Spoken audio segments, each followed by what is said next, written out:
I was extremely fascinated and strongly involved in what you were saying, but something I deeply missed, and I've been working quite a bit with restorative justice, and in restorative justice you quite often get what I would call a real apology, which actually can change a person. And in criminal cases, for instance, person has been shown that person commits less crimes afterwards. I've been in a conference where you see the situation from all possible angles, from the point of view of the victim, from the point of view of the close persons to the offender.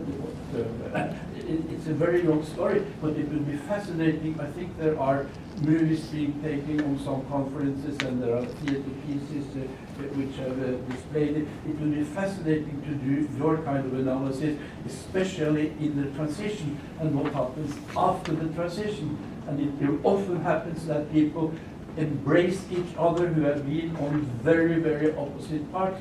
So we have a genuine forgiveness after a genuine apology. I do not think Carrie's wife will have a general forgiveness, but perhaps put on stage. So it would be extremely fascinating to have comparative studies on that. And I could give you references to people that have been very strongly involved in that movement. Yeah.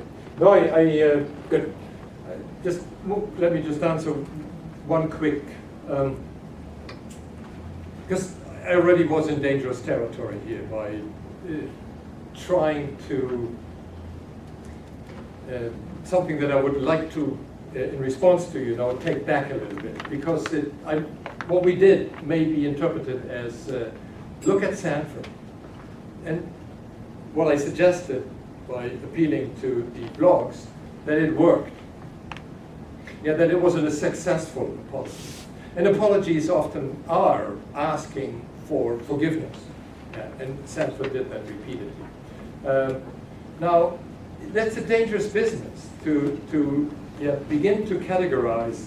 You've got to do this, this, this, and this, and you are more likely to be successful in accomplishing resolution or resolve. But it's not all in the doing. Yeah. We have to take the other part, the openness of those who can forgive. Yeah, and again, this surfaced as another theme in the presentation of Newman and what's his name? Yeah, because in the Amish case, there seemed to have been forgiveness in a way that is unbelievable. So that aspect we have to take into account as well. When is it that something works and people forgive? Is not all in the doing of or in the performance of, and that's the dangerous part. That with what I did today, we possibly put too much emphasis on that part. And so I want to move a little bit backward. But I hear you, in particular in light also of cultural understandings and misunderstandings that are at work in those situations. There's a lot more going on. Yes? I was wondering if you also spent some time, say with Edwards, looking at getting some I didn't spend any time with that. Well, when you pick someone to analyze in a particular, say, an apology, yeah. Getting the context of how their baseline behavior, do they tend to do a lot of self-touching on a normal day-to-day basis, or is that unusual for them? Good. Yeah. Okay. There's one presupposition, and this is not a wrong presupposition. But the basis of that preposition I would like to question, and that is that gestures, gaze, that all these kinds of bodily cues that we use in action and interaction, that they are part of a personality characteristic. And there's something to this. Yeah. There's, for instance, in the gesture community, there's a differentiation between people who gesture and people who are not gesturing. And there really seems to be that kind of distinction. You see me as one. But we've got to be careful that we are not reading too much. A baseline would be a nice thing, But the baseline is cutting across situations. And what I'm trying to push into really is that a baseline may be something dangerous because it's not open enough for the variation across different situations. So what we would need is a baseline in a particular type of situation. Now that's hard to get. Yep. So within limit, I think we could compromise there somewhere in the middle. Do you understand? Do you hear me? Yeah. Yeah, I think that makes a lot of Because sense to see how he, like, for example, looks when he apologizes in this situation versus that one. Yeah, right. Oh, he apologized to his wife. Yeah, Yeah, but you see, I mean, there's a give and take. yeah. Yes? I'd like to tell you a short story. Can I take it?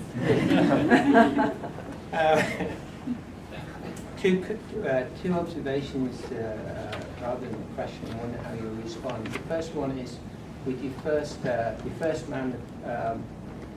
He captured two things from American history. Three things: small town, do it yourself, independent, fight forward. Secondly, was the Kennedy speech. I'm not asked what that can do for me, but what I can do for you. Echoed in his positioning, and the third one was Martin Luther, I Have a Dream. So he tapped into three very powerful American... What was the third one again? I Have a Dream, Martin Luther.